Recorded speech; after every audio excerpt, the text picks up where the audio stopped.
Welcome.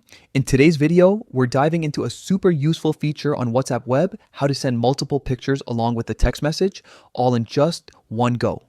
If you use WhatsApp on your computer, this quick guide will make your messaging faster, smoother, and way more convenient. Let's get you started.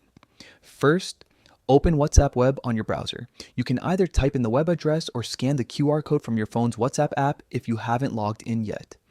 Once it's open, you'll see your chats on the left-hand side and your selected conversation on the right, just like on your phone. Next, open the chat where you want to send your pictures. This can be a personal chat or a group conversation. The process is exactly the same for both. Now, look for the little plus icon at the bottom of your chat window, right next to the message box. Click on it, and from the menu that pops up, select Photos and Videos.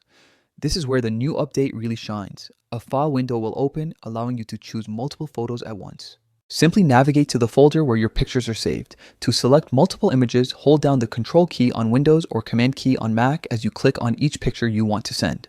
Once you've selected them all, click Open.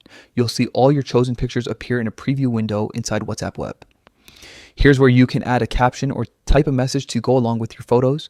It could be a quick note, a funny comment, or even a short description, whatever you want to include with your images. When everything looks perfect, just click the send button and that's it. Your pictures and message will be delivered together in one clean, organized message thread. And there you have it. Now you know exactly how to send multiple pictures with text on WhatsApp Web using the latest update. If this helped you out, don't forget to share it with someone who could use the tip.